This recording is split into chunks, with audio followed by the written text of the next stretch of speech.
morning. It is Thursday, May 21st, 2015. This is your morning edition on I-24 News. Coming up later today, EU Foreign Policy Chief Federica Mogherini is in Israel, seeking to jumpstart peace talks between Israel and the Palestinians.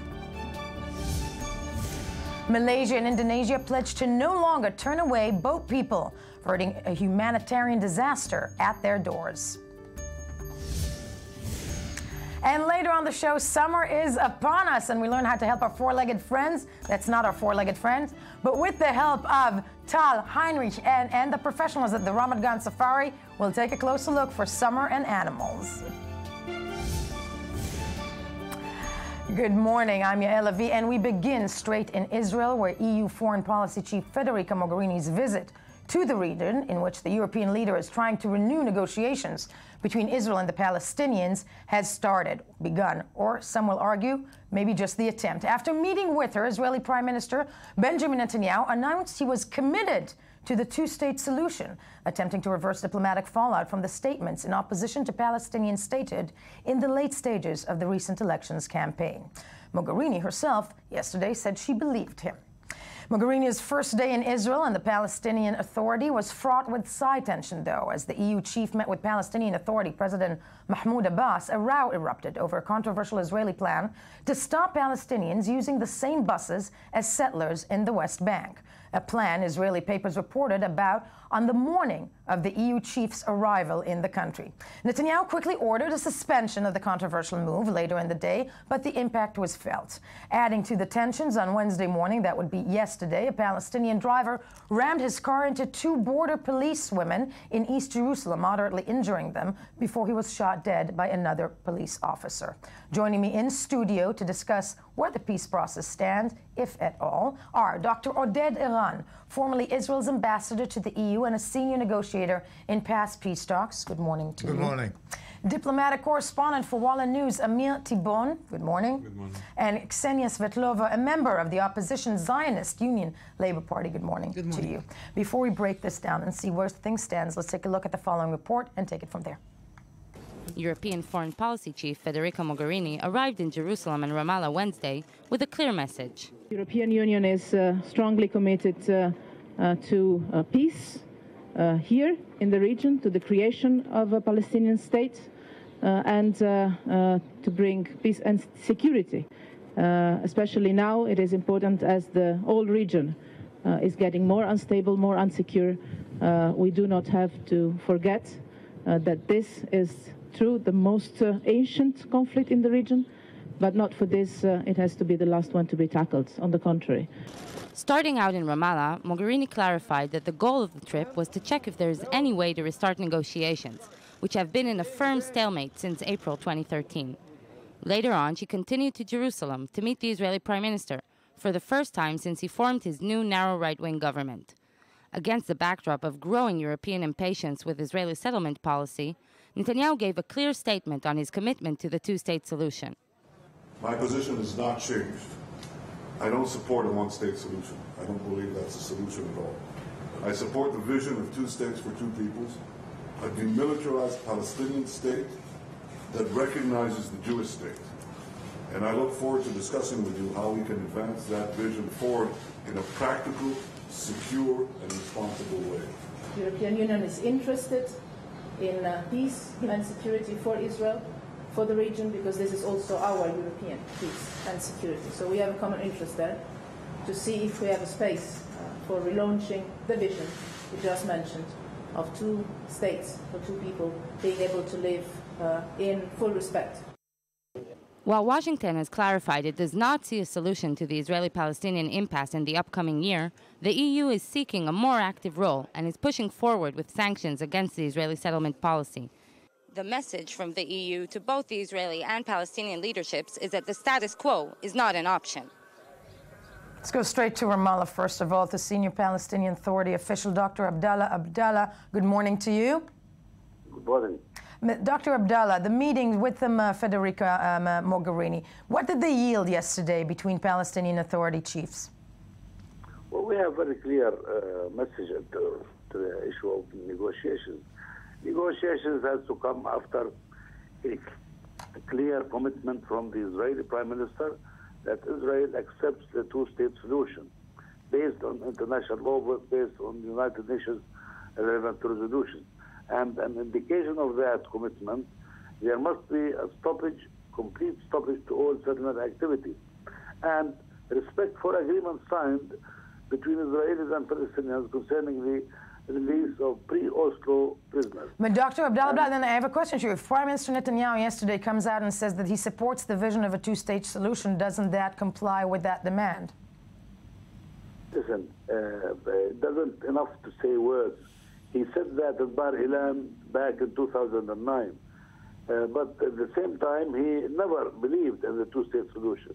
Believing in a two-state solution requires some policies, some practices on the ground. And thus far, with his continued settlement policy, it doesn't show that he is really committed seriously in a two-state solution. Sadly, the other side always argues the same about you. And so I'm asking the next step, if you know, what is the next step? What is was there any? Next step, it is simple and clear. He announces that the two-state solution commitment, a term of reference, is determined on what basis we are negotiating. We're negotiating when and how to implement the two-state solution, not whether to have or not. Second, there must be a stoppage, complete stoppage, not announcing settlement activities, building more units, confiscating more land, destroying more houses of the Palestinians. These are the indications. If this doesn't come, it means that everything is just words. But will the Palestinian Authority continue with unilateral steps in the international arena? I think that's what the Israelis would say needs to stop. Excuse me, this is a misinterpretation of our movement in terms of the Israelis. Unilateral agreement that affects the peace process. There is no unilateral action that affects the peace process. On the contrary, it consolidates the peace process. When we ask for the accountability of the one who commits crimes, be it on this side or that side, this is not a unilateral agreement. Okay. When we ask countries to recognize Palestine and they do, this is not unilateral agreement unilateral steps. It is our right to consolidate, to ask for support to our option, which is the Palestinian state, side by side to Israel. Okay. But the unilateral action is really building settlements when this destroys the process for peace. In short, okay. Dr. Abdallah joining us from the Palestinian territories. I would like to thank you for joining us this morning. To the studios now, Amir Tibon, I would like to start with you. At the end of the day, Mogherini coming with a fanfare of almost every European leader or American delegate envoy to the region, promising to kickstart the process, the peace process, the lack thereof. Is she going to do it? Well, what did she achieve? Let's start with that. Well, first of all, I'm not sure she has achieved anything so far, but she did get Netanyahu to recommit publicly to the two-state solution, which is a small bit. I think that right now Netanyahu has an incentive in new negotiations with the Palestinians. He wants to take time off the clock from Obama's presidency until January 2017, and more negotiations will definitely take time. And things will not really happen on the ground, but the clock will be ticking, and it will help him to push off some uncomfortable measures that are being right now processed in Europe or maybe in the UN Security Council against the settlements, against the Israeli control of the West Bank, and negotiations are a better tool for him. However, the Palestinians have very clear demands for any new negotiations that will start, as we just heard from Dr. Abdallah, and I'm not sure that Mogherini can bridge the gap between Netanyahu and his willingness to go into negotiations and what the Palestinians want to see on the ground. Personally, after having covered Kerry's negotiations here for the duration of the 9 months and the fallback from them, I think that going for final status negotiations right now, again, would be very strange. I've talked over the last week to some of the most senior European diplomats here in Israel and in the Palestinian Authority who told me they don't understand what Mogherini is trying to do. They believe that with the current government in Israel and with Abu Mazen, President Abbas, much more interested right now in internal politics, the only way to move forward is with steps on the ground. I'll give you just one small example. Netanyahu said just this week that he will never divide Jerusalem, he will never give up Jerusalem, which makes final status negotiations worthless. But at the same time, his government, the new narrow right-wing government, allowed Palestinian policemen to enter eastern parts of Jerusalem, some Palestinian neighborhoods, for the first time in 15 years. So if Mogherini focuses on steps on the ground, actual things that can happen, and not negotiations and big ideas, maybe she could get something. If she focuses on what Kerry tried to achieve last year, I think the whole thing is doomed. The final status solution, and that for the final status solution is not something that we're going to see in the next 9 months or in the next year. But that said, I think the Palestinians are looking for real negotiations or something in that respect.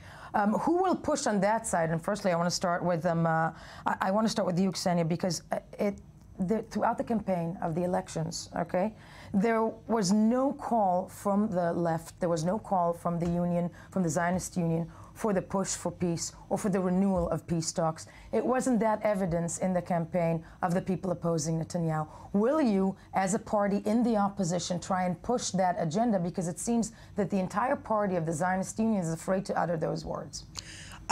It seems to me that you've missed part of our campaign. Unfortunately, now it's too late for that because we are already after the elections. But I have to remind you that both Tzipi Livni and both Bush and Herzog were speaking almost every day about this two-state solution because it's a given. You don't have to really, test us on whether we are interested in two-state solutions or not, because this is not even a question. We are, and every one of us are speaking about it on a daily basis in the Knesset. I personally mentioned the Arab Peace Initiative and, of course, the two-state solution in my debut speech yesterday at the Knesset. And so we are asking Mr. Netanyahu one simple thing. And I'm posing the same question when I have the right of the speech in the Knesset. Every day, the Knesset just started, but yet it's, I think I posted more than 5 times by now. We want to know what are the guiding lines of this government towards the two-state solution, since the phrase is not even mentioned in the guiding lines, in no place. There are some issues about negotiations there, but there is nothing about the real formula. So I was listening carefully to Mr. Netanyahu's speech, and what I mentioned was 2 things. I think it's important for us to concentrate. He never said that he's interested in Palestinian state. He said he's interested in the vision, which is something that is very virtual. What is the vision of two-state solution?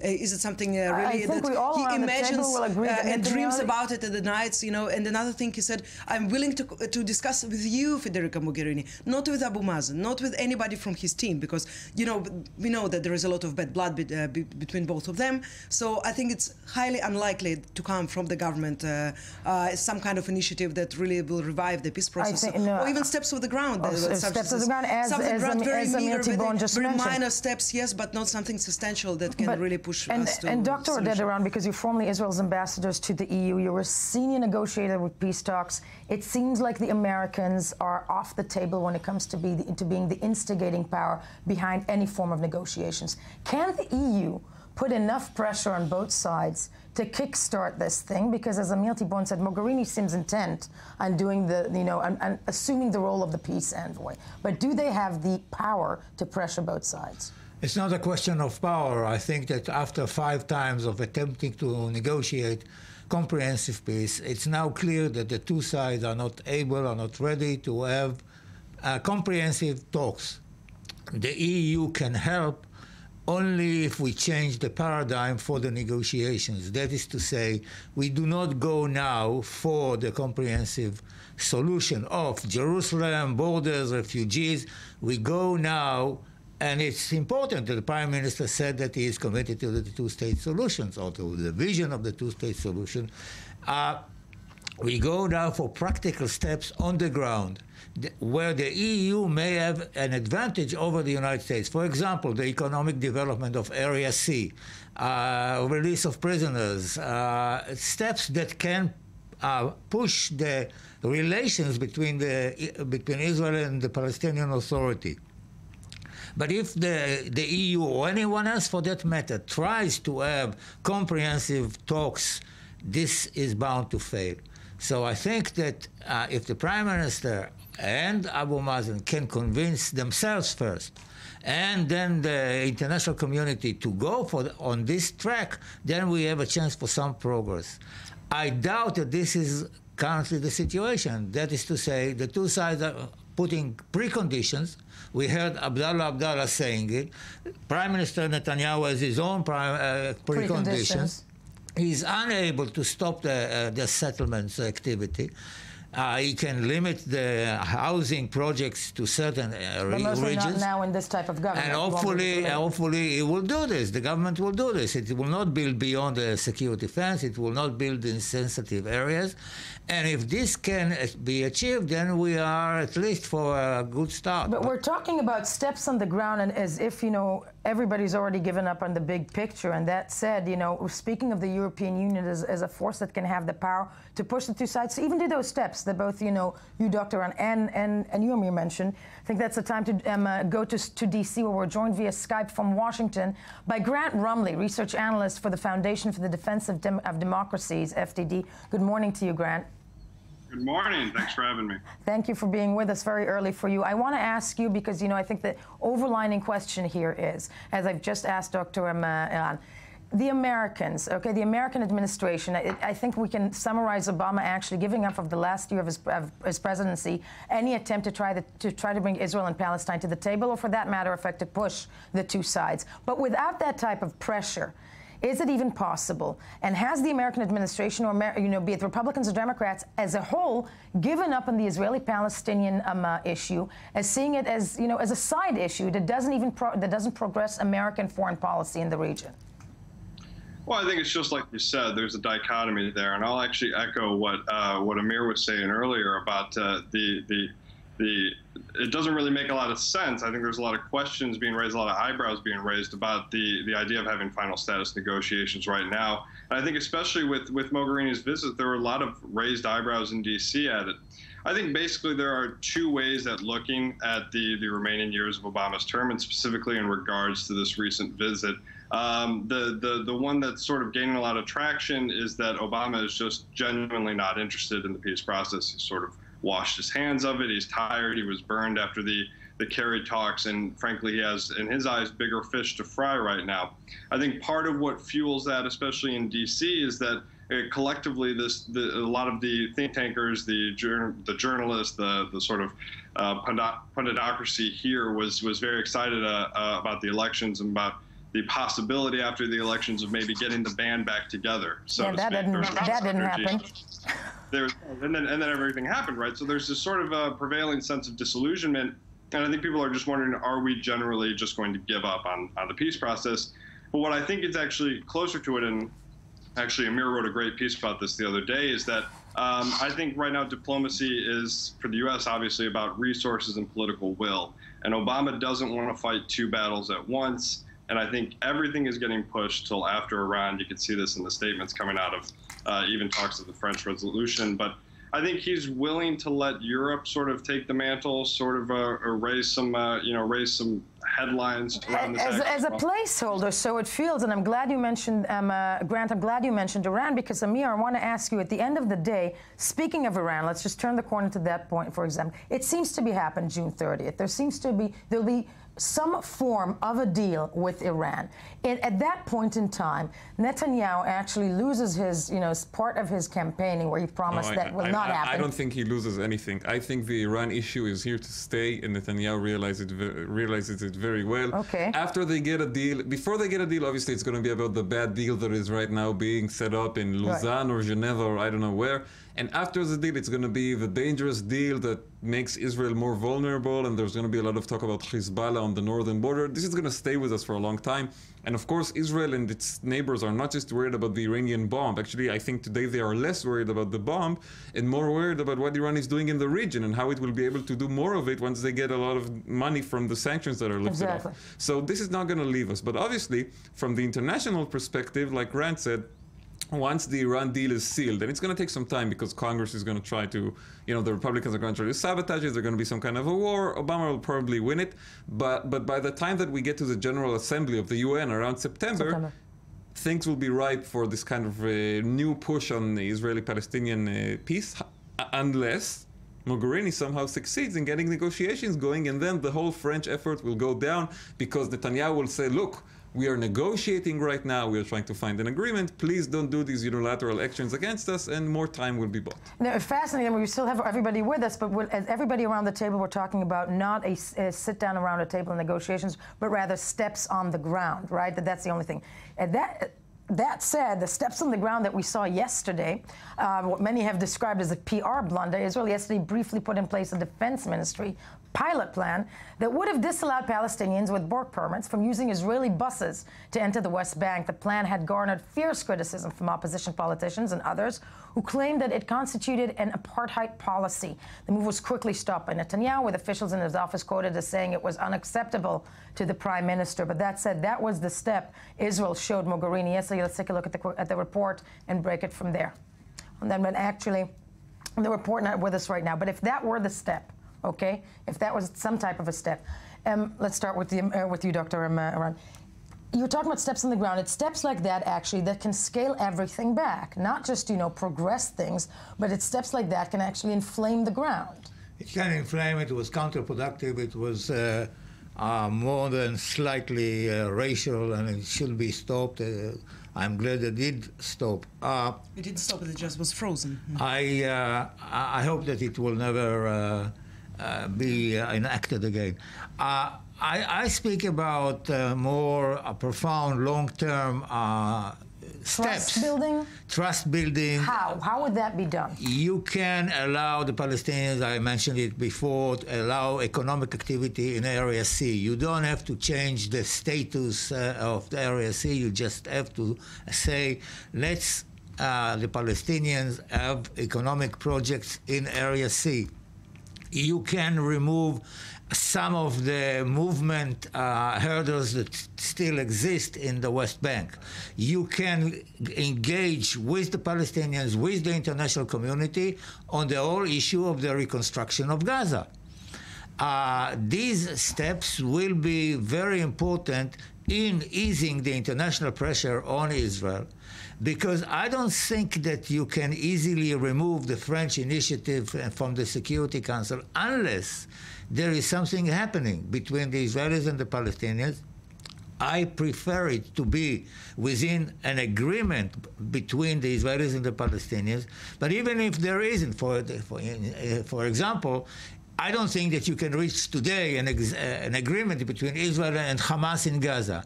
But through third party, you can have an agreement on how. Or possibly a long-term ceasefire. This is basically perpetuating the status quo, first of all. And second of all, I suggest that you look at what happened yesterday as not only as an attempt by the government itself to make problems, with Mogherini or whatever. It's a lot of internal politics, and it will always be there, of course. If we are talking about any steps on the ground, there will be a fierce coalition against the steps on the ground by the Jewish home, by any politician in Likud that wants to make head titles. And yesterday, what we saw yesterday, actually, there was a trick that was pulled by newly elected MK Oren Hazan that wanted to revive the initiative that was already existing last year.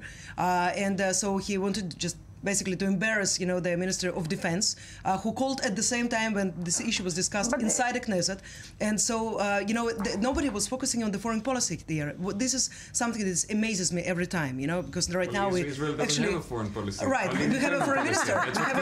We have a foreign minister who is very experienced. There is no foreign minister yet. That's very true. But actually, who is in charge of foreign policy? The Internal Affairs Minister, Silvan Shalom. Silvan Shalom. So. But just in the short time that we have, I also want to bring in from Ramallah the Director General of the Pro-Peace Geneva Convention, Nidal Foucault. Nidal, good morning to you. I want to ask you quickly, because we're talking on these small measures on the ground. At the end of the day, yesterday also there was, what Israel is referring to as a terror attack. There was a terror attack on 2 Israeli policewomen. But these small measures on the ground, if they're not happening or if they're not working, do the Palestinian people in the West Bank and in Gaza have the patience to wait? I'm wondering out loud with you if, with all the peace initiatives that have failed, we're not looking at actually a point where the world is giving up, the Israelis are looking for a status quo, and the Palestinians are going to end up with having to just turn to another uprising. Good morning to you and good morning, Nidal. to your guests. Well, actually, the Palestinians do not have much time to wait with all these Israeli policies which are taking place into the ground. I believe such policies are not leaving the Palestinians with much space for the future. So the Palestinians are under the pressure of the issue of time and under the pressure of the speedy Israeli policies, mainly the issue of settlements, the restrictions being imposed on the Palestinians. So all of this actually is contributing to stirring and to increasing the frustration among the Palestinians. Definitely, the Palestinians are not looking for a third intifada. The third intifada by itself is not an objective or a goal for the Palestinians. What the Palestinians are looking for is having their own independent state, which will live in peace and security side by side with Israel. And they hope that they will not be, and I myself, I hope we will not be in need of any third intifada. Actually, the prevailing trend among the Palestinians is the use of the non-violent, peaceful methods when dealing with the Israeli occupation for the time being. Of course, sadly, of course, some Israeli administrations would chime and argue otherwise. But Nidafka, I want to thank you for joining us this morning. Amir Tibon, really quickly to you in a short time that we have. What are we looking at over the course of the next several months when it comes to this process? Because this is the type of thing that, correct me if I'm saying, that you think that this is playing into the hands of Netanyahu, that the status quo is maintained. Well, of course, Netanyahu, like I said in the beginning, is worried about all the initiatives that we discussed coming from Europe and France. He would like to have negotiations to deflect the pressure. I'm not sure Abu Mazen will give it to him, and the price might be high. Ksenia talked about internal Israeli politics. That's a huge issue, because if Netanyahu seems willing to actually do something on the peace process, which is not the case right now, maybe that would lure the leader of her party, is Isaac Herzog, to enter the government and become the foreign minister. The portfolio is waiting for him over there. And on the Palestinian side, also internal politics. Abu Mazen is obsessed with his fight with Hamas on the one hand and Muhammad Dakhlan, his rival, on the other hand. So he would have to actually get something proper from Netanyahu. I don't see it happening, but maybe Mogherini will surprise us all. Listen, I have faith in blonde women. But that said, all the time that we have, sadly, this morning, Grant from D.C., I want to thank you as well. Of course, all my esteemed guests here. When we get back, Indonesia and Malaysia seek to solve a recent Asian migrant crisis, announcing they will no longer turn away boat people. That as opposed to Europe. We'll take a closer look. First, of course, let's hear some more of the morning headlines.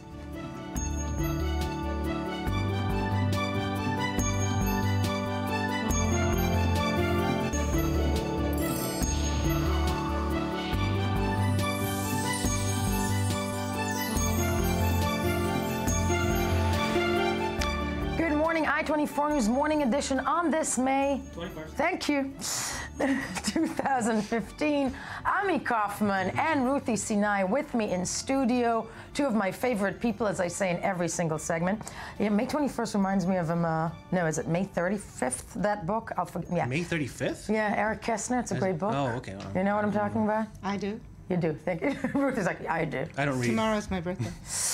Tomorrow's Ruthie Sinai's birthday. That is the news you cannot afford to miss at all. But now we're going to go straight to the news you missed while scanning the headlines with Ami Kaufman. Yes, we're going to start with ISIS, which is having a pretty crazy week. They started. They would argue an amazing week. An amazing week. Yeah, crazy for other people. Of course, taking over Ramadi of the Anbar province in Iraq. Right. And yesterday we hear that they have taken over the ancient city of Palmyra.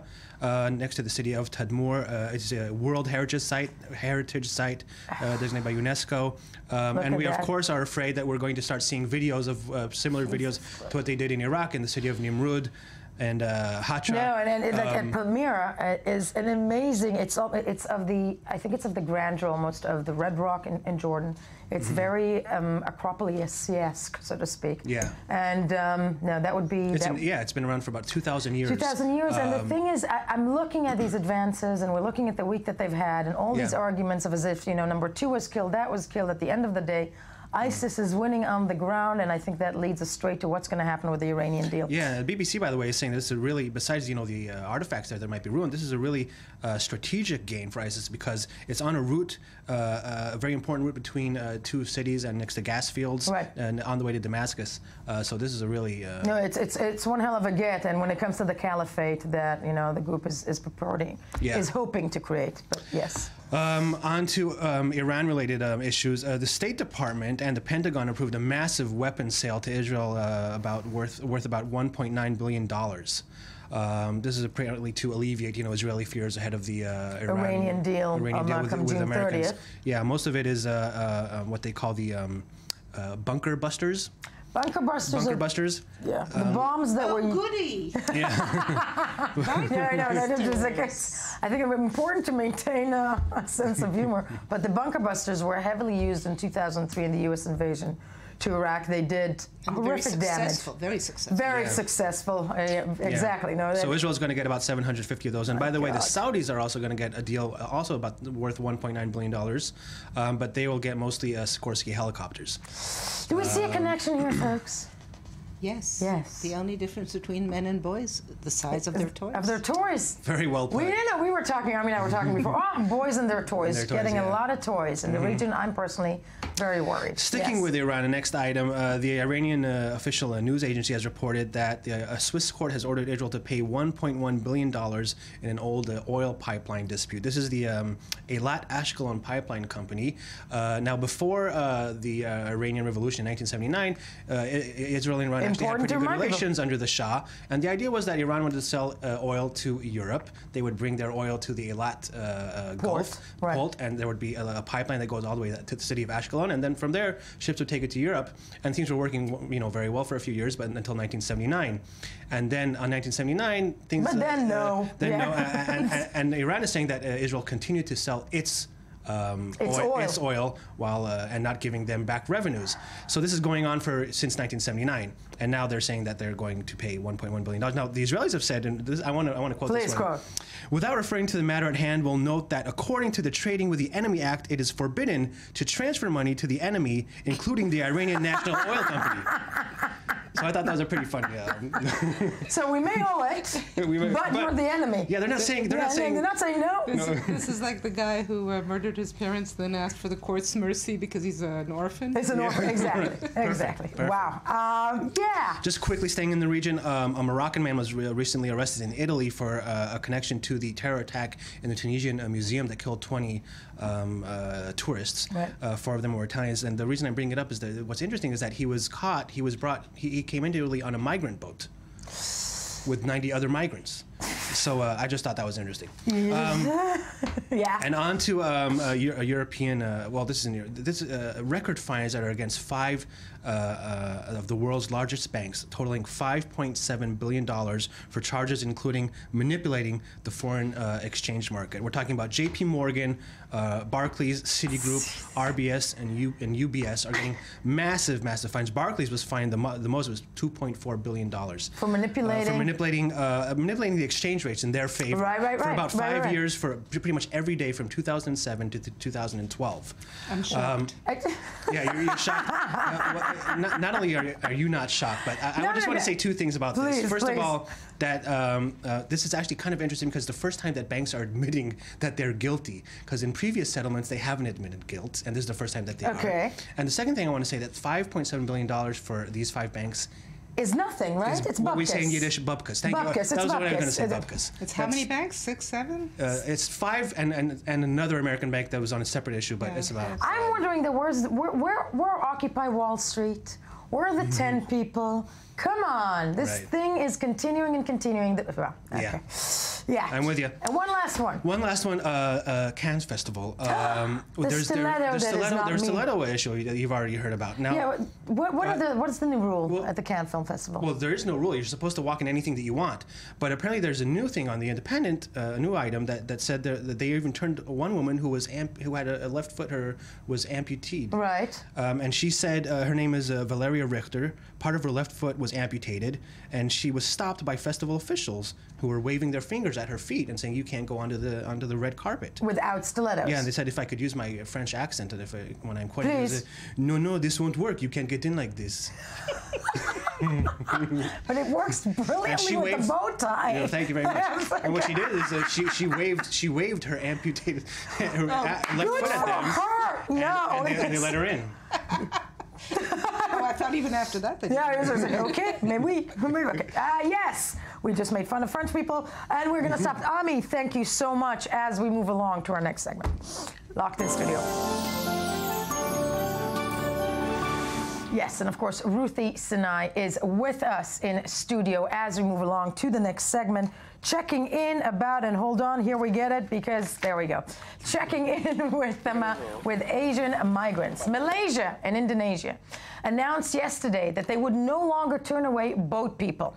The announcement, a breakthrough in the region's migrant crisis, came just hours after hundreds of starving asylum seekers, mainly hailing from Myanmar and Bangladesh, were rescued at sea. Malaysia, Indonesia, and Thailand have recently sparked growing international outrage for driving off boats overloaded with migrants, some of whom were dying of exhaustion and hunger. Nearly 3,000 boat people have swum to shore or have been rescued off to 3 countries over the past 10 days after a Thai crackdown on human trafficking threw an illicit trade into chaos. 7,000 people are believed to still be stranded at sea.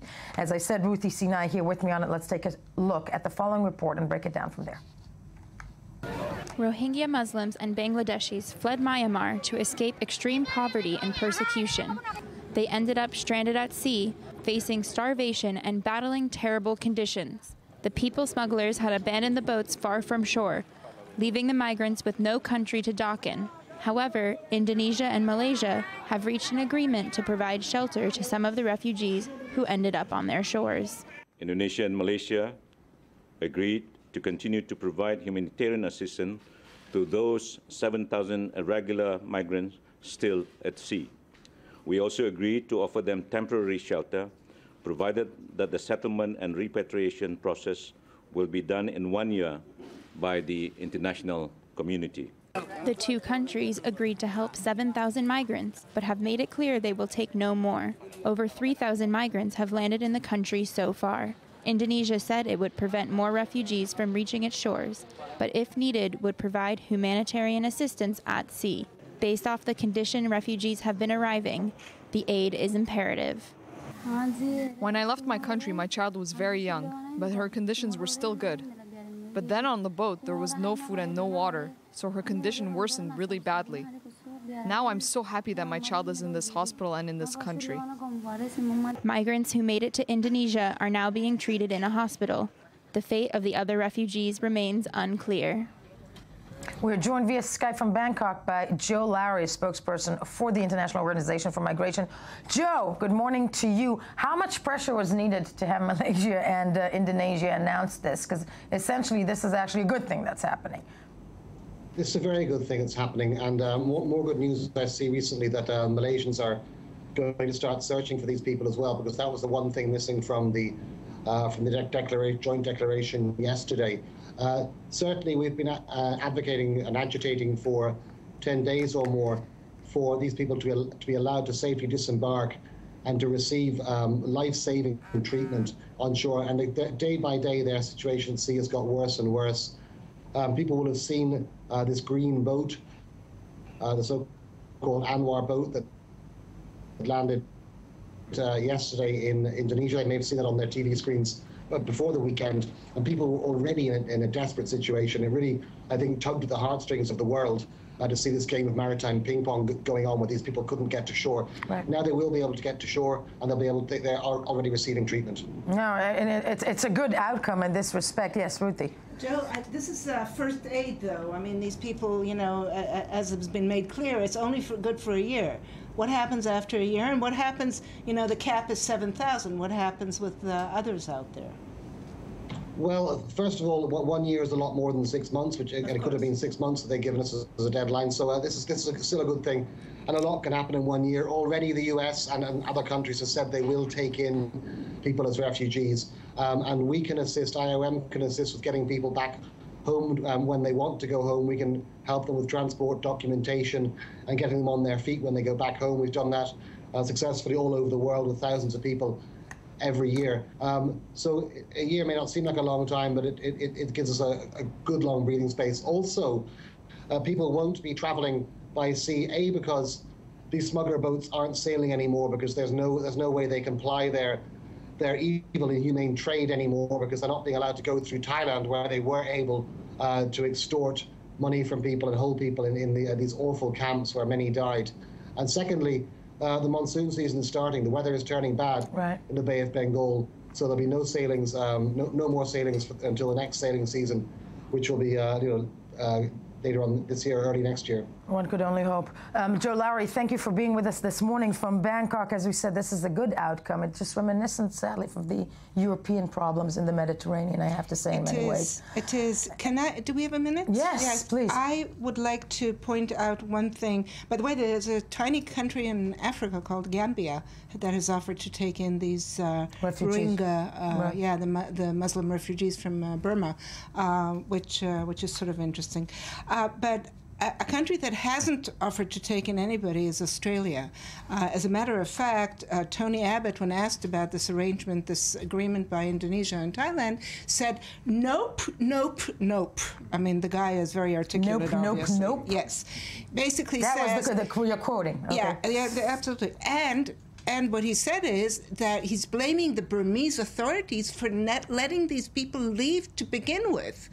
I mean, this is unbelievable. No, but it's terribly reminiscent of the European who are trying to stop, for example, the whole notion of the Libyan. I mean, let's stop the boats in Libya when it comes to the refugees who are trying to come through the Mediterranean into Italy. Let's just, kill the problem at its bay. No, but think of Australia. It's such a huge country. I mean, and Indonesia and Malaysia are not exactly, brimming. I mean, Malaysia is doing well, but still, I mean, they're much poorer countries. Yeah, and you have the space, you have the resources. Why not do it? Certainly. Yeah. Well, there are many things we can say about that, and the whole notion of I'm not going to say the R word, but definitely that it is a good outcome for this respect, rightfully so asked.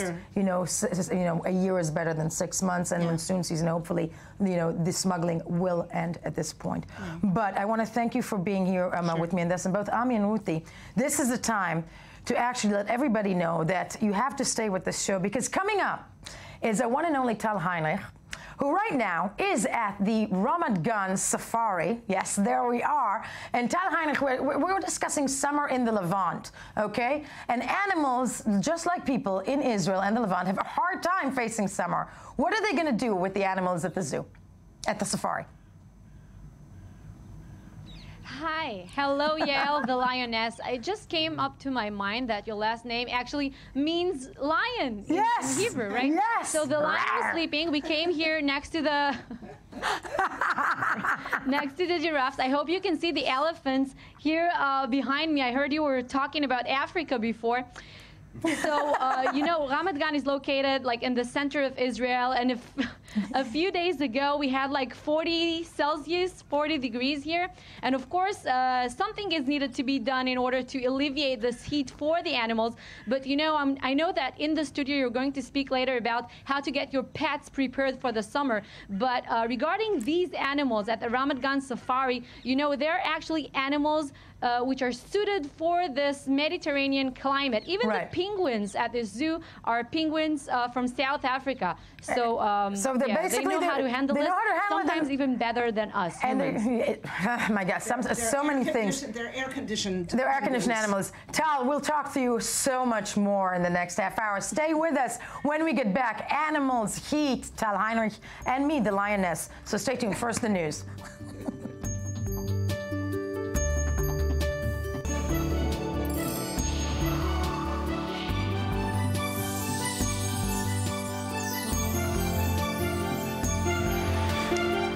Welcome back. It is still Thursday, May 21st, 2015. This is still the morning edition and not National Geographic. It is I-24 News. Thank you for staying with us.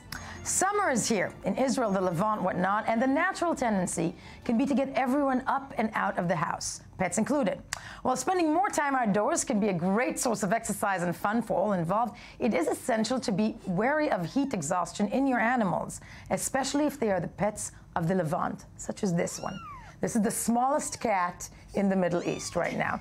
For that reason, we are joined in studio not just by the smallest cat in the Middle East, the size of my hand, unbelievable, but also by veterinarian Rafi Kishon, seasoned veterinarian Rafi Kishon, and by SOS Pets Israel.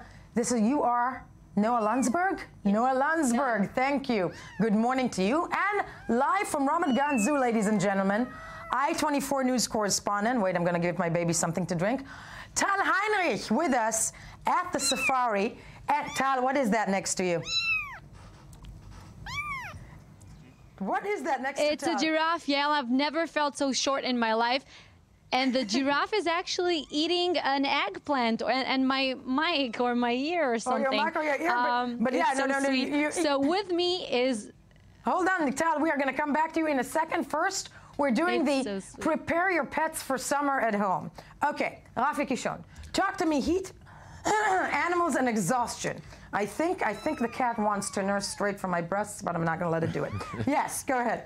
The Israeli summer is really a problem for the dogs and the cats. It is, isn't it? Yes. Yeah. Why? Because dogs, they have a problem dealing with heat. They don't sweat.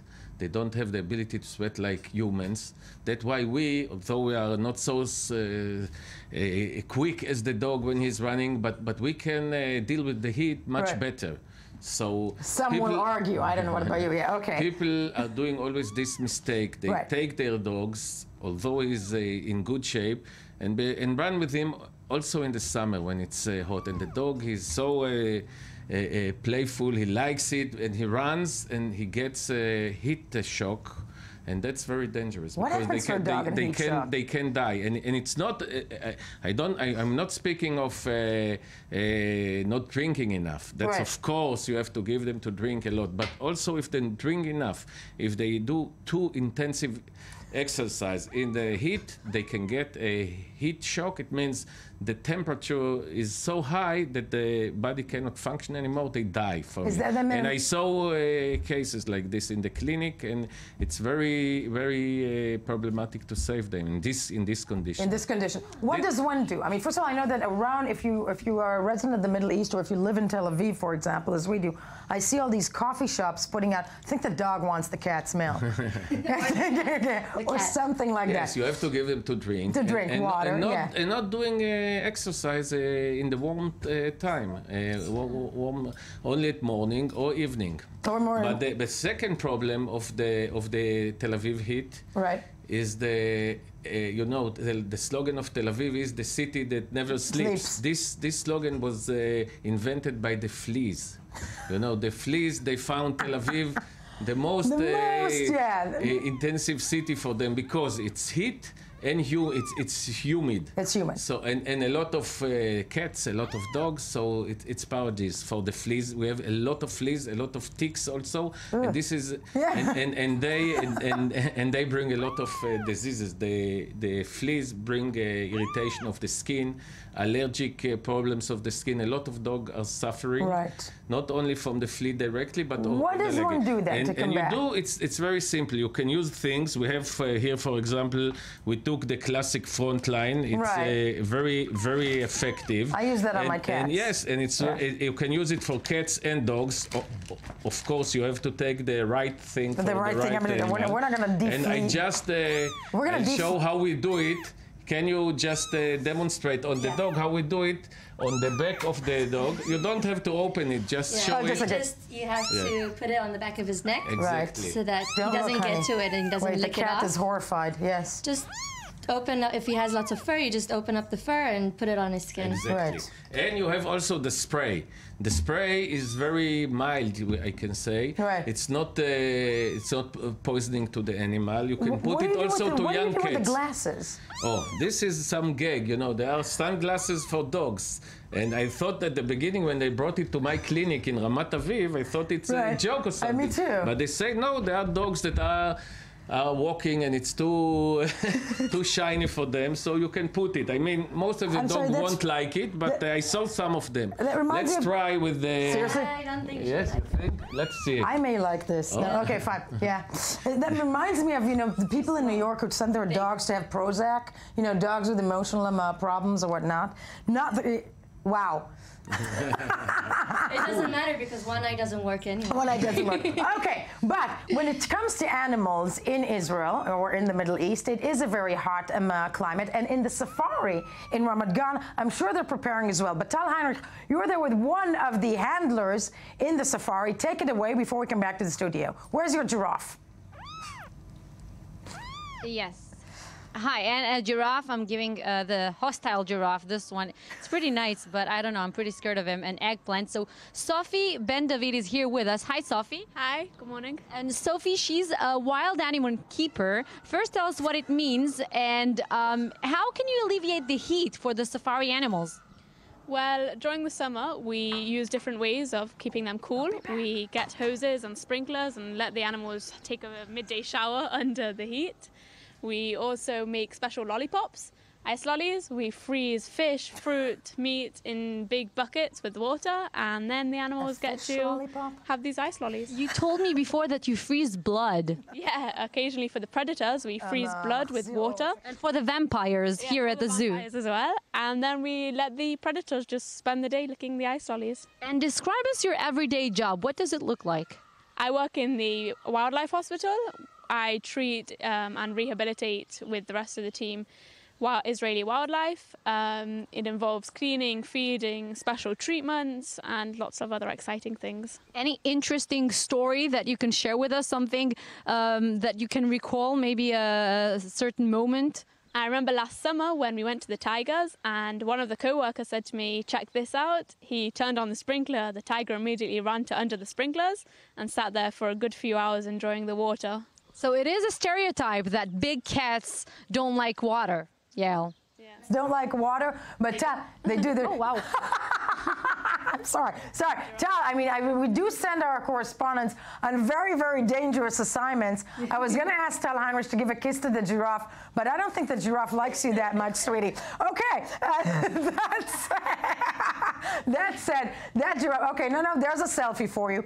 But I want to do another question to Rafi Kishon with us in the studio. Rafi, as long as Tal Heinrich, survives the giraffe. Cats, what do you do about cats? And do they even give a damn? Because I have 2 cats. Yeah, the cats that are at home, you don't have to bother. They find the most comfortable place in the house. They eat when they want. They drink when they want. They don't have all. But the stray cats that are in the street, that helps us to keep Israel cleaner. There are some, let's say, the cleaning zone. They keep a clean zone of Israel, and it's very nice if you will put some water for them in the summer. Also, you can feed them a little bit, but the water, it's very important in these hot days in Israel. And what I want to say that it's very important also in Israel to give the vaccination in the summer, because all the diseases, a lot of diseases we see much more in the summer. So it's important when you're going to the veterinary clinic to vaccinate. I brought here, for example, here is the 6-in-1 vaccination. Which is what? For the dog, that's the most important vaccination year that you give every year. Right. And you have the same for cats, the same story for cats. What I wanted to show you, you know what this thing is? No, what is that? You can put it in your bag or something. And this is for water. You just open it, yes, brilliant. and you have water. I thought it was a crown. I want to refer your attention, Rafi. That's phenomenal. But it's also a hat. It's also a hat, exactly. See, I have cats at home. I think we have a picture of them. There you go. Okay, this is my cat. I want to refer to the Bengal that is Mongo. There you go. That's how he wakes people in the morning. See, he at home doesn't have a problem with water or anything like that. If you have to live in water. You have to leave in water. I know. He kind of garnered. Some people leave the water in a very small bowl. But in the summer, it's good to leave another bowl that is very heavy and big if you're a few hours not at home, because the animals sometimes, I mean, especially if it's a dog, you can spill it. But before we turn to this wonderful creature from SOS, in Israel, Rafi, would you say that there is a lot more, I think people in Israel, I see, as opposed to the States, I must say, leaving water out for animals, taking care of street cats. There is, yes, right. Yes. There are, first it's part of the culture in many ways. You have this the private people, and you have a lot of organization like SOS Animals that work for those animals, also for the animals that don't have a house and live in the street. Right. And also the city, for example, the city of Tel Aviv, they spay the cats without payment. Yes, you just call them, they spay the cat and bring it back. And bring it back to the street. But to the same place where she were. this cat. Okay. And then this is the time to discuss the SOS. I mean, first of all, that lovely creature, Anya, who is going to, she has a home, right? She has a home already. What's her name? Chloe. And Chloe, what is Chloe's story? Chloe's story started off not so good. She was found in a pound where, because of her size, all the other dogs just wouldn't let her eat or drink, and she was really hungry. She was very thin. And I don't know if you can see, but she was also after giving birth. Right. So she was very weak, and the workers at SOS found her, took her in, gave her whatever she needed, and neutered her, and now she found a very, very warm and loving home, and maybe now she's a bit nervous, but she usually is just a ball of energy and love. And SOS, I think it's important to mention, as Rafi said to us also out before this started, you actually keep the animals in open areas, right? Okay. Homes. The volunteers take the animals to their home, not in cages. They are not in cages. And it takes a lot of work, and you need money and you need help to help them, because they are doing a very important work. And you got to help. What are we going to name her? Well, she has a matching twin sister, so it's Tsili Vagili. Oh, come. I don't know if this is Tsili or Gili. Or Milli Vanilli. Yeah. You know, if you remember Milli Vanilli from the But it's open. Everybody that adopt her can change the name. It's not a big problem. 7 formulas that you have to fill and send it to the right place. And it's important to say that, these animals are looking for a home. It is summer. You don't want to leave them in the streets of the Levant, hot and puffing and whatnot, and in major need of water. But when it comes to, hold on, one second. When it comes to cats outside, do we see any kind of situations where cats outside also get heat exhaustions in Israel? As I said, the cat is a very clever animal, and she knows where to hide and where to be. Normally, in the city, they find the right place where to hide, but they need the water. That's important. So to find shade, it's not a problem for the cat, but to find water, that's the big deal. Last thing I want to speak about the. It's called the park worm. You heard about it? It's a worm that we have here in Israel in the last, let's say, 10, 12 years. Right. He's very dangerous. He's a little bit similar to the heartworm that is known in the States and in other cities. He's familiar with him, but he's very dangerous, and you have to give every dog once in 2.5 months, every 2.5 months, it means like 4 times a year. This shot in the veterinary clinic. That's very important, not only in the summer, but especially in the summer, because all the parasites are more active coming in the summer. Speaking of parasites who are coming in the summer, that was the worst transition ever. Tal Heinrich, still with us. Still with us, out of the zoo. I'm feeling safer now. I'm feeling much I know, safer I was now. about to say, Tal Heinrich has survived the giraffe. But that said, when it comes to the safari in Ramadan, what have you seen? And I'm still amazed by fish popsicles. What do they give them throughout the summer days? So, Safari Ramadan have been existing for 40 years. It's actually the 40th anniversary, maybe 41 if I'm not sure this year. But this place is always going through massive renovations, and the enclosures of the animals are suited for these temperatures. And Sophie is here with us. Can you just tell us a bit about these adjustments for the heat here? A few months ago, the elephant renovations went through a huge renovation. They had a huge pool there for the elephants to swim in. And that sounds amazing. I might dive in. If the elephants get the pool, we all do. Definitely. No, Tal Heinrich, fabulous. I wanted to warn you because the giraffe, I think, is eyeing you. She's coming for you. Tal, great stuff out of the safari. Rafi Kishon, I want to thank you. SOS, obviously, you can check out our website. There will be a number there if you want to donate to SOS in Israel. I want to thank you all. And, of course, do prepare your animal for summer. That would be myself. Stay with us. First the news, then something different.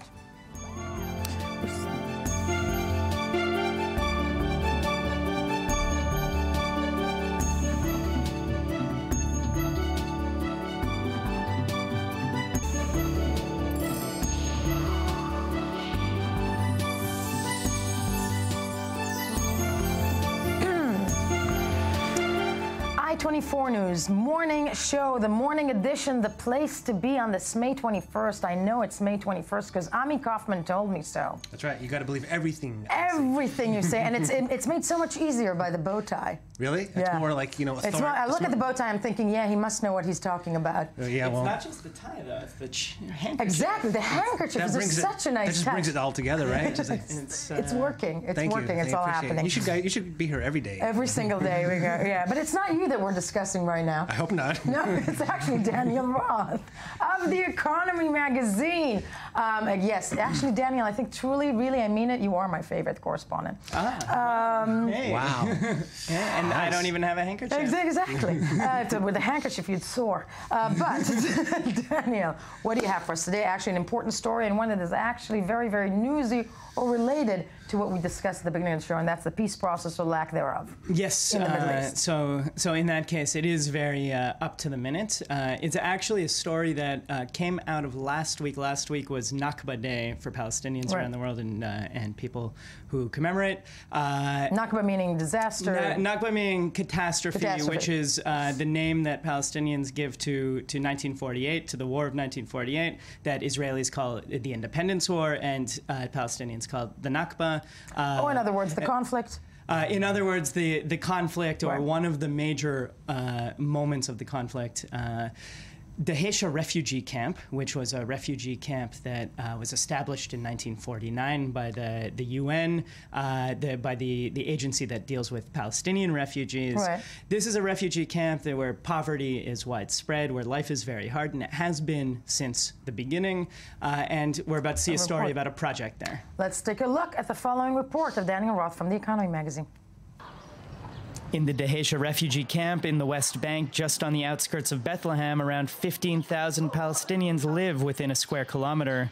There, Karama, a local NGO, has kick-started a rooftop garden program, which it hopes will bring opportunities to the poverty-stricken neighborhood and keep alive a connection to land and agriculture, which they've been cut off from in the limited space.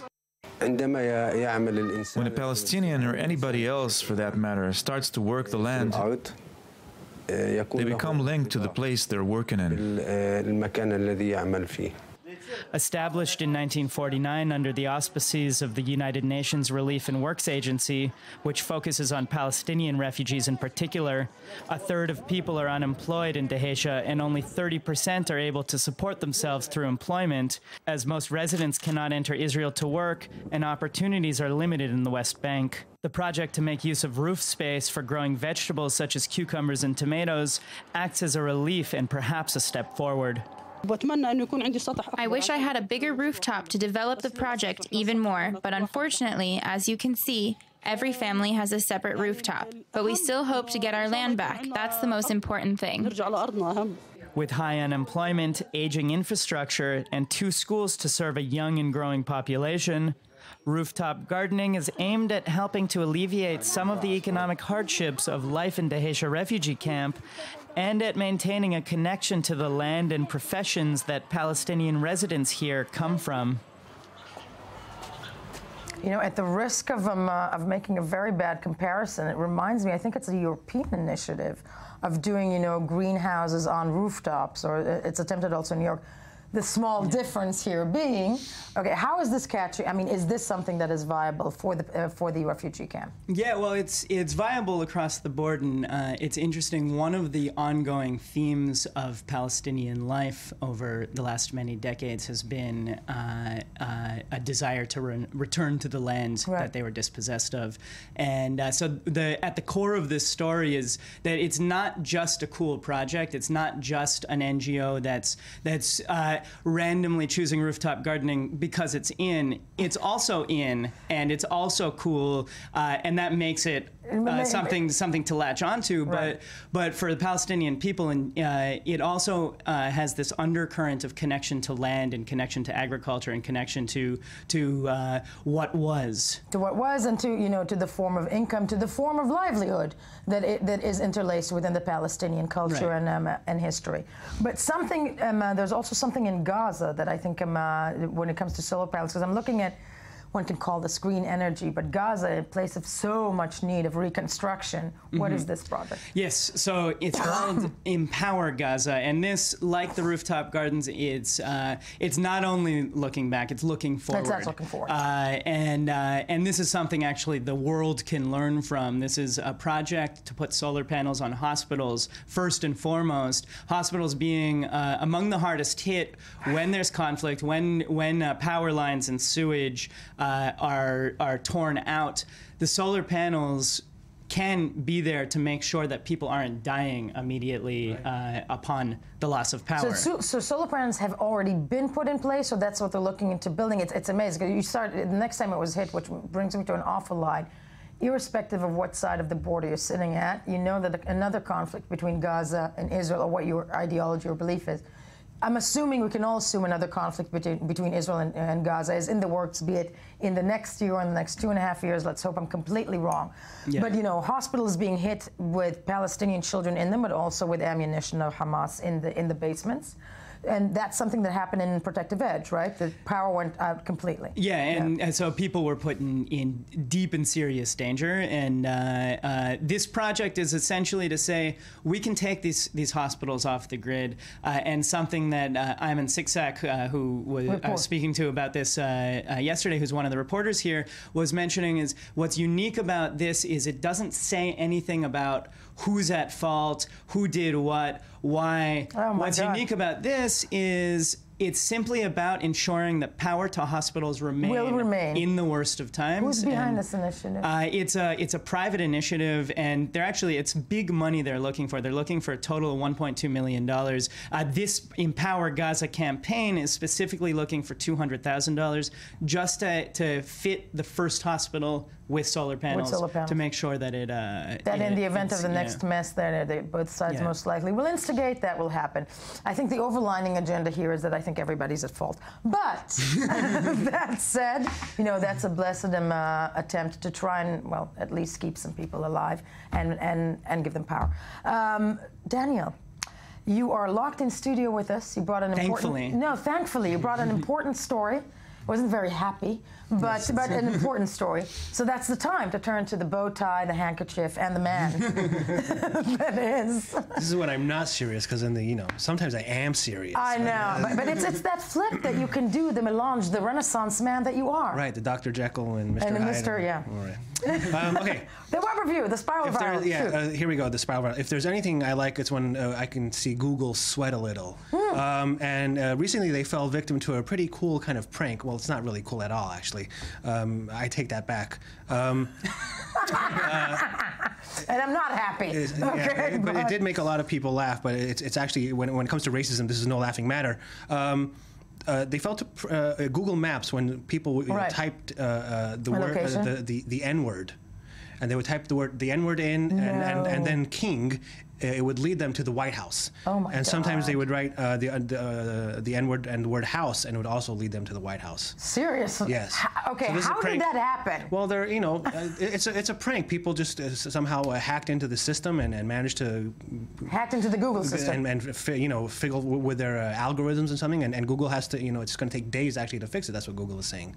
I actually checked this morning by myself. I went into Google and tried it, and it's not working. So maybe they might have fixed it already today. But this is but silver linings. Google was sweating. Google was sweating, which is the only thing that I'm kind of happy about. No, I am too. They're too powerful, and for people who are not powerful, such as myself, that makes me happy. But let's hope they don't sweat when it comes to racism, kind of stuff like that. No. A week ago, President Obama put out he challenged the FLOTUS, which is Michelle Obama, the First Lady. He put out a video with his Vice President Biden. Joe Biden. And they walked around. The White House, showing how they exercise. And this is because of she's celebrating the 5th anniversary of Let's Move, her campaign. And he challenged her, and then she said she challenged back, and she one-upped him with this amazing video to see how she does her exercises. We have this video. Let's have a look. Yes. When you're jumping rope, you don't want to come off the floor too high. It's not that much of an impact exercise if you only come up off the floor just enough to see the light. One of the things we believe in is variety is the spice. So we're going to make sure we keep a lot of spice in what we do. So we're going to use the medicine ball, and we're going to do several different ab movements to challenge the abs in different planes. So it's real important to add symmetrical strength by using different planes. The in and out squat with the bench. That's an explosive kind of plyometric movement. We're using that movement to add explosiveness to the quads or to your legs. Don't forget, always drink up. Yeah. When you're jumping rope. Drink up. No, wait. She's perfect, right? I mean, she's beyond, look at that. Look at that. She's beyond perfect. I mean, she's gorgeous. She's gorgeous. She can dance. She exercises. She can do No, this is ridiculous. It is. I love it. The only thing that I will say about this, and a friend of mine said, the only downside of all of these, like Michelle Obama dancing yeah. and she has all these great moves, Yeah. and look at her like exercising, whatnot, is the fact that her daughters must hate her. You think so? Yeah, come on. Her daughter's like, God, it's so embarrassing. Really? Mom, enough. I think they're pretty proud of her. Yeah? I think so. Yeah, look at her. They're I'd be proud of mine. teenagers. I don't know. When I were a teenager and my mom would do stuff like that, or if she would do something They're like probably more proud of their mom than the president. Might be. I mean, might be. Sounds reasonable. Sounds reasonable. It really depends if they're cool or not. Cool teenagers hate their parents. I think that's the thing. Exactly. Thank you. Teenagers just live wait, I'm looking forward. You know, my kid is 7. She's almost 8. And and 8 is teenager nowadays. Yeah, you know it that. is, That's the new teenage. That's the new 15. The next item, by the way, Yes. you might like because it has to do with a mother-son relationship, and this is in India. This little post went viral because it was a mother. It was the first gay matrimonial ad. Now, in India, homosexuality was decriminalized in 2009, but was recriminalized in 2013. Wow. She put out this ad. She said, I think we have a picture here. Yeah. She said, seeking 25 to 40 well-placed, animal-loving, vegetarian groom for my son, who is 36 and 5'11", who works with an NGO. Caste is no bar. And then she writes, though ire is preferred. So everybody's saying, oh, this is great. This is a gay matrimonial ad. Yeah. But she said the caste is important. Ire is part of the Brahmin caste, which is the highest caste in India. So she wanted someone, you know, who was, of course, of the right kind of the right the right caste, even though she's not, you know, she's groundbreaking. She's groundbreaking, but they still have to be from the right she family. wrote, and there's a lot of backlash to this woman about the casting, and she wrote on Facebook afterwards that mothers of gay people are not saints. They can have their prejudices like most mothers and most humans in the world. And she said, I am not bothered about the caste or religion of his partner per se. It would be nice if he makes his choice soon, given that he has a huge list of things that he will not tolerate in his partner. So she almost sounds like a Jewish mother. Just get on with it. You know? Amen. just get married. Yes. Wow. In Mexico, there is a hashtag that's going pretty wild of Mexican doctors, and it's also spreading to other places in the world. See? There was a person who wrote on her blog that when she was in the hospital, and she photographed a doctor who was sleeping because, you know, doctors work really long hours and they're tired. And says doctors cannot sleep like this in the middle of their shift. So doctors all over Mexico and around the world are now posting on Twitter and Instagram pictures of themselves sleeping with the hashtag Yo también me dormí, which means I have also fallen asleep. Wait. So doctors, look at this. This is doctors in the classroom, doctors in various... I'm sorry, I have to go hand in hand with the fact that this is slightly disturbing to me. Look at all these slightly, yeah, but yeah. Doctors are asleep. I think we should do the same thing for journalists, but Daniel Roth, wouldn't you agree with me that I think that the most interesting bit about this item is I think Ami Kaufman speaks Spanish. Yeah, it sounds like it. It does. It sounds like it. Yeah, no? I traveled for a year in South America. I better learn some Spanish. Okay, because this was the accent came here. Yeah, okay. Okay, yes. Ed. This sounds like the beginning of a joke. A Jewish man shoots a bartender. This happened in Montana in a place called Hamilton. I did not know there were Jews in a place called Hamilton, a small town of 4,000 people. This man ordered what is something called a red beer. Now, a red beer is usually served with tomato juice, right. But the bartender served it with something called clamato juice, which is clam-based and, of course, not kosher and not kosher at all. And when the Jewish man found this out, he got very, let's say, irritated. The next morning, they live in the same apartment building. The next morning, when the bartender took his dog out, the Jewish man woke up with him and shot his dog, and also injured the bartender. The bartender. Yeah. He was aiming for the bartender. He was aiming for the bartender. The dog is dead. He was shot in the head. Oh, God. Apparently the dog... No, but I'm thinking maybe he wanted to, maybe he wanted to serve the dog to the bartender. I don't know where I'm going with that. Yeah. But that's taking being kosher to an extreme. Isn't it? And isn't Dog's not kosher, right? I know dogs are not kosher. Don't say that to the Chinese. We veered off in a direction. That's a totally different direction. Is dog kosher? No, I don't think. Montana. Wow. Yeah, and that's all happening. That's all happened where in Montana? Montana, in a small town of 4,000 people. Of course. Many Jews, of course, go to hell. Yeah, exactly. So it's Montana. Come on, yeah. And if we have time for some more, New Zealanders in 2016 are going to vote on a new flag, and their Prime Minister John Key said, "Okay, let's put up a website so everybody can put their own suggestions for the flag." And we have some pictures of this stuff. Most of them include the national bird, the kiwi. But that would be the flag. Well, this is one of them, and this is here's some more. Ah, great. What the dominoes? It's called ellipses. She wanted to do ellipses. Okay. Here's some more of the kiwi. Guys, sadly, all the time, I would go for the sheep. There's not even one of Sauron's ring? None, folks. All point. the time we had for this groundbreaking, important show about sheep. Do stay with us. First, the news is coming up. Check us out tomorrow morning, I-24 News Morning Edition, the place you should be every single day because you get to see animals. Okay. There we go. Thank you.